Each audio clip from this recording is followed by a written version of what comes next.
نحمده ونصلي على رسوله الكريم أما بعد فأعوذ بالله من الشيطان الرجيم بسم الله الرحمن الرحيم رب اشرح لي صدري ويسر لي أمري واحلل عقدة من لساني يفقه قولي ربي زدني علما اللهم فقهنا في الدين آمين يا رب العالمين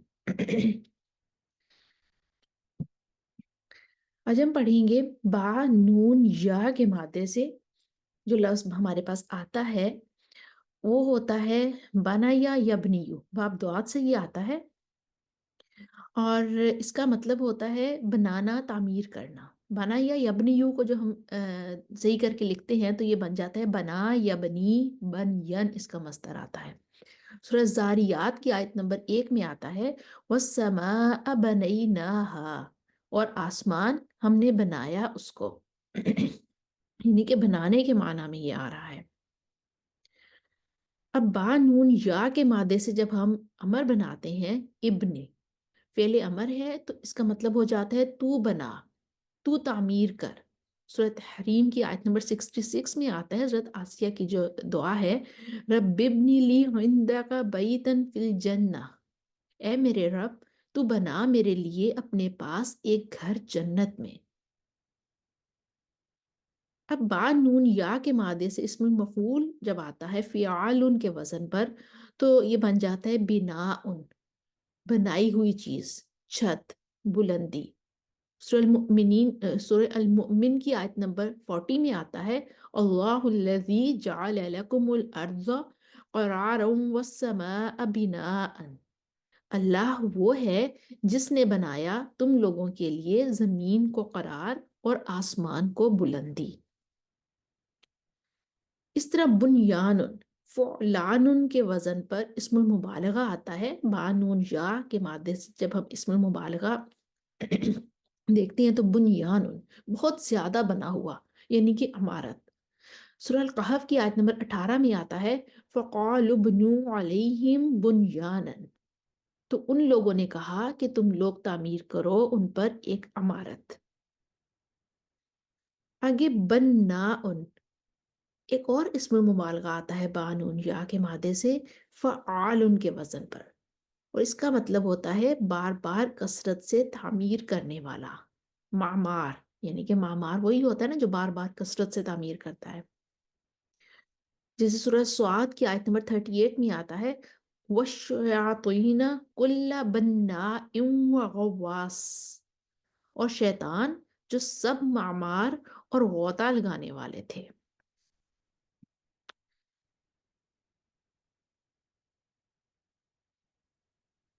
اسی طرح جب ہم حدیث میں دیکھتے ہیں یہ لفظ با نون یا کے مادے سے جب آتا ہے، جو صحیح بخاری کی کتاب الایمان ہے دا بک آف فیتھ، اس میں چیپٹر ہے ہمارے پاس 5th چیپٹر ہے باب البیان الارکان الاسلامی و دعائمہ العظامی، clarifying the pillars of Islam and its grand supports۔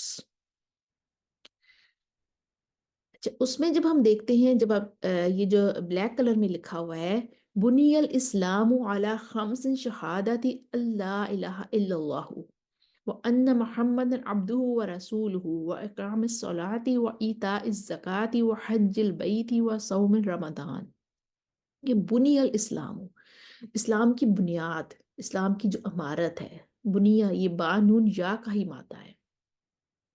جب اس کا ترجمہ کرتے ہیں اسی حدیث کا، جب انگلش میں بھی ترجمہ کیا جاتا ہے تو ہم دیکھتے ہیں کہ آتا ہے the superstructure of الاسلام is raised on 5 pillars۔ ٹھیک ہے، the superstructure of اسلام، اسلام کی جو عمارت ہے وہ 5 pillars پہ، 5 چیزوں پہ بیس کر رہی ہے۔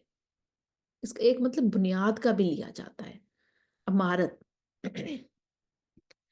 اردو میں جب اس کا ترجمہ کرتے ہیں کہ نبی پاک صلی اللہ علیہ وآلہ وسلم کی اس فرمانے کے بیان میں ایگزیکٹ اس کا اردو ترجمہ کیا گیا ہے، فرمانے کے بیان میں کہ اسلام کی عمارت 5 چیزوں پر اٹھائی گئی ہے یعنی کہ عمارت اٹھانے کے لیے بنیاد چاہیے ہوتی ہے نا، اسلام کی عمارت جن چیزوں پر اٹھائی گئی ہے وہ 5 چیزیں ہیں۔ اس بات کی گواہی دینا کہ اللہ کے سوا کوئی معبود نہیں اور محمد صلی اللہ علیہ وآلہ وسلم اللہ کے بندے اور رسول ہیں، نماز قائم کرنا، زکوٰۃ دینا، رمضان کے روزے رکھنا اور حج کرنا۔ اب ہم جب اردو میں بات کرتے ہیں تو ہم بڑا ہی یہ عام سا ہی فکرہ ہے کہ اسلام کے 5 ارکان ہیں۔ کتنا سطحی سا جملہ لگتا ہے، اسلام کے 5 ارکان ہیں۔ ٹھیک ہے 5 ارکان ہیں، لیکن یہ ڈیپتھ پتہ چلتی ہے جب ہم عربی کے میننگ دیکھتے ہیں کہ اسلام کی عمارت 5 چیزوں پر اٹھائی گئی ہے۔ 5 عمارت اٹھانے کے لیے ہمیں بنیاد چاہیے ہوتی ہے، اور بنیاد جب کمزور ہو جائے گی تو اس پہ عمارت کھڑی نہیں ہو سکتی ہے۔ تو اسلام کی بنیاد ہے، یہ 5 چیزیں ہیں۔ اگر ہم اس کی حدیث کی ڈیپتھ کو، اگر اس کے لفظی ترجمے کو ہم دیکھیں تو ہمیں اندازہ ہوگا کہ یہ کتنی بڑی بات ہے۔ اب ہم دیکھتے ہیں ابن کا لفظ جو ہے وہ بیٹے کے لیے بھی استعمال ہوتا ہے، ٹھیک ہے، وہ بھی اسی سینس میں استعمال ہوتا ہے کہ بنیاد اٹھائی جاتی ہے، ٹھیک ہے، آگے نسل چلتی ہے، وہ بھی اسی سینس میں استعمال ہوتا ہے۔ ابن کا حمزہ جو ہوتا ہے وہ اصل میں حمزۃ الوصل ہوتا ہے، یعنی جب ہم اسے پیچھے سے ملا کر پڑھیں گے تو یہ الف کی صورت میں لکھا رہ جائے گا، پڑھنے میں نہیں آئے گا۔ ابن کا لفظ جب بھی استعمال ہوگا تو یہ ما قبل کے لیے یہ صفت بنے گا اور ما بعد کے لیے مضاف بنے گا۔ زید ابن، ٹھیک ہے، اب ابن کا لفظ زید کے لیے صفت بن رہا ہے اور اپنے آگے آنے والے لفظ کے لیے مضاف بن رہا ہے۔ مضاف پر الف لام داخل نہیں ہوتا اور مضاف پر تنوین نہیں ہوتی، ٹھیک ہے۔ اب زیدن کے لیے تو یہ صفت بن رہا ہے، لیکن اپنے آگے آنے والے کے لیے مضاف بن رہا ہے۔ اب ہم اگر اس کے آگے مضاف الیہ لگائیں گے تو ابن کی تنوین ہٹا کر جب ہم اس کے ساتھ مضاف الیہ لگائیں گے تو یہ بن جائے گا زیدن ابن بکرن، ٹھیک ہے، تنوین ہم نے ہٹا دی اور ہم نے ابن بکرن کر دیا، اس کو مضاف الیہ اس کے سامنے لے آئے، زید بکر کا بیٹا۔ اچھا، اب زید ابن بکرن جب آیا ہمارے پاس تو ابن کا لفظ ما قبل کے لیے صفت بن رہا ہے، بن کر آ رہا ہے، اور ما بعد کے لیے مضاف بن رہا ہے۔ اب پڑھنے کا طریقہ کیا ہے؟ ابن کو پڑھنے کا طریقہ یہ ہے کہ ابن کا حمزہ جو کہ اصل میں حمزۃ الوصل ہے تو پڑھتے وقت یہ پڑھا نہیں جائے گا، صرف لکھا رہ جائے گا۔ تو ابن جو تھا وہ ہمارے پاس بن گیا زیدن بکرن، ٹھیک ہے۔ اب اس کو ہم ذرا کھول کے لکھتے ہیں۔ زیدن ابن بکرن جو ہے وہ زیدن کو ہم نے دال پیش نون دن لکھا اور آگے با بھی ساکن ہے، حمزۃ الوصل ابن کا پہلے ہی نہیں پڑھا جاتا تھا، با ساکن تھی، اب آگے بکرن ہے۔ اب زیدن کا نون ساکن آ رہا ہے اور آگے با ساکن آ رہا ہے، تو یہ قاعدہ دیکھیں کہ الساکن اذا حرک بالکسر، جب بھی ساکن کو اگلے ساکن سے ملا کر پڑھتے ہیں تو زیر دے کر پڑھتے ہیں، ٹھیک ہے۔ تو اس کو ایسے پڑھا جائے گا زیدن نبن بکرن، ٹھیک ہے، اس میں یہ ہمارے پاس ہوگا زیدو نبن بکرن۔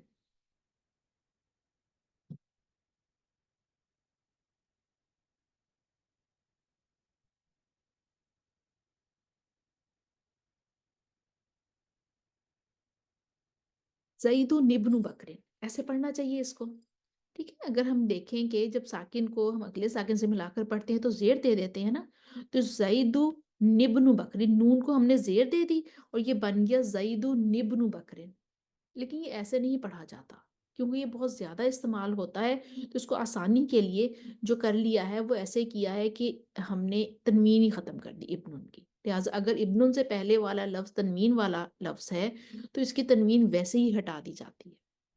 زیدن تنوین والا تھا نا، تو ہم نے اس کی تنوین ویسے ہی ہٹا دیں گے آسانی کے لیے، تو اس کو ایسے پڑھیں گے زید بن بکرن، تنوین ہم نے ہٹا دی، زید نبن بکرن نہیں پڑھیں گے، زید بن بکرن پڑھیں گے، تنوین ہٹا دیں گے۔ اچھا، زید بن بکرن، ابن کا حمزہ جو کہ اصل میں حمزۃ الوصل ہے تو پڑھتے وقت یہ پڑھا نہیں جائے گا، صرف لکھا رہ جائے گا، ٹھیک ہے۔ لیکن اب ایک اور چیز آتی ہے، ابن کا لفظ جب علمین کے درمیان آ جائے، علمین کا مطلب دو اسم علم، دو ناموں کے درمیان میں آ جائے اور جو وہ مذکر ہوں تو ابن کا حمزہ کتابت سے بھی حذف ہو جاتا ہے. تو یہ ایسے لکھا جائے گا زید بن بکر. اب ابن کے ساتھ دیکھ لیں آپ الف نہیں لگا ہوا کیونکہ جب دو علمین جو کہ مذکر ہوں ان کے درمیان میں آ جائے تو یہ کتابت سے بھی حمزۃ الوصل حذف ہو جاتا ہے. پڑھا تو وہ پہلے ہی نہیں جا رہا تھا لیکن اب کتابت سے بھی حذف ہو جائے گا. اب جتنی بھی احادیث دیکھیں گے وہ ابن کا حمزہ لکھنے میں نہیں آئے گا. جیسے ہم نے ابھی حدیث دیکھی تھی اس میں آپ دیکھیں کہ جو میں نے اوپر بھی انڈر لائن کیا ہوا ہے عبید اللہ ابن معاذ، یہاں پہ ابن کے ساتھ نہیں آیا، حمزۃ الوصل لکھا ہوا بھی نہیں آیا. اچھا محمد ابنی زید ابنی عبداللہ ابنی عمرہ، یہاں بھی دیکھیں جہاں بھی ابن آیا ہے وہاں پہ حمزۃ الوصل لکھا ہوا بھی نہیں آیا، کتابت سے بھی حذف ہو گیا ہے کیونکہ دو علمین جو کہ مذکر تھے ان کے درمیان میں یہ آ رہا ہے. ٹھیک ہے. اب ہم دیکھتے ہیں سورہ الحدید کی آیت نمبر 27 میں آیا ہے بی عیسی مریم. ادھر ہمیں حمزہ لکھا ہوا نظر آ رہا ہے. اس کی وجہ یہ ہے کہ ابن کا لفظ علمین کے درمیان میں تو ہے لیکن دونوں مذکر نہیں ہیں. ابن کا لفظ جب علمین کے درمیان میں اس طرح آ جائے کہ ایک مذکر ہو اور ایک مؤنث ہو تو ابن کا حمزہ لکھا رہ جاتا ہے، یعنی کہ جو کتابت سے حذف ہوا تھا وہ کتابت میں واپس آ جاتا ہے، پڑھا پھر بھی نہیں جائے گا. عیسی ابن مریم، یہاں پہ دیکھ لیں مریم مؤنث ہے اس وجہ سے ابن کا حمزۃ الوصل واپس کتابت میں آ گیا ہے، پڑھا نہیں جائے گا. اب آ جاتا ہے اگر زید بن بکرن. ٹھیک ہے. اب اگر زید ایک لائن کے آخر میں ہے اور ابن دوسری لائن کے شروع میں ہے تو پھر اس کا حمزہ واپس آ جائے گا. اگر ہم زید آگے ہم نے ابن بکرن لکھنا ہے تو اب ہم ابن بکرن لکھیں گے، حمزۃ الوصل واپس آ جائے گا. کتابت کے حوالے سے بات کر رہے ہیں، پڑھا پھر بھی نہیں جائے گا. ٹھیک ہے. اب عیسی ابن مریم، اب ہم دیکھتے ہیں مریم ایک غیر منصرف اسم ہے اس لیے وہ حالت جر میں زیر قبول نہیں کر رہا. عیسیٰ مریم کا بیٹا. عیسیٰ پر کھڑی زبر تھی لیکن گرامر والے کہتے ہیں کہ جب ملا کر پڑھتے ہیں تو جتنے بھی کھڑے الٹے ہوتے ہیں وہ سیدھے ہو جاتے ہیں. تو اسی طرح عیسیٰ کی کھڑی زبر سیدھی ہو گئی اور یہ عیسیٰ ابن مریم بن گیا. عیسیٰ ابن مریم، عیسیٰ ادھر حالت رفع میں ہے. عیسیٰ عیسیٰ عیسیٰ آپ نے پڑھا ہے کہ عیسیٰ جو ہے ایک مبنی اسم ہے اور مبنی کی طرح جب اس کو استعمال کرتے ہیں تو پھر اس کی اعرابی حالت ہمیں کیسے پتہ چلے گی کہ عیسیٰ تو مبنی ہے تو اس کی اعرابی حالت کا اگر پتہ لگانا ہو تو کیسے پتہ چلے گی؟ تو جو اس کی صفت بن کر آ رہی ہے وہ اس کی اعرابی حالت بتائے گی. یعنی کہ عیسیٰ ابن مریم ابن حالت رفع میں ہے تو ادھر سے ہمیں پتہ چلے گا کہ عیسیٰ حالت رفع میں ہے. ٹھیک ہے. ابنو جو ہے وہ اس کی صفت بن کے آ رہی ہے نا، عیسیٰ موصوف ہے، ابنو اس کی صفت بن کر آ رہی ہے.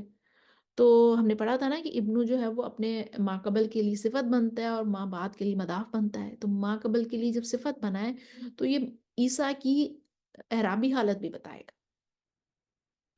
یہاں پہ ابنو حالت رفع میں ہے تو اس سے ہمیں پتہ چلے گا کہ عیسیٰ حالت رفع میں ہے. اسی طرح اگر حالت نصب میں آ جائے جیسے کہ قرآن میں اللہ سبحانہ و تعالیٰ نے فرمایا ہے یا عیسیٰ ابن مریم، اے مریم کے بیٹے، ابن حالت نصب میں ہے تو ادھر سے ہمیں پتہ چلے گا کہ یا کی وجہ سے عیسیٰ حالت نصب میں ہے.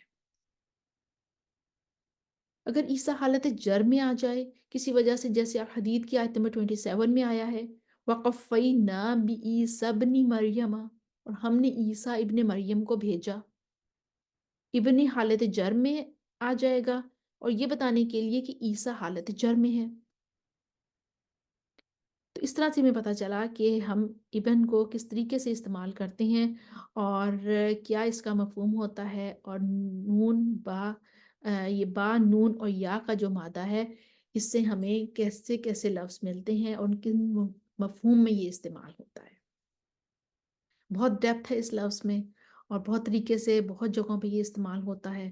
ہم اس کی ڈیپتھ کو دیکھ کے حدیث کا مطالعہ کریں اور قرآن کا مطالعہ کریں تو پھر ہمیں واقعی پتہ چلتا ہے کہ عربی زبان جو ہے وہ کتنی گہری زبان ہے. وآخر دعوانا الحمد للہ رب العالمین۔ السلام علیکم ورحمۃ اللہ وبرکاتہ۔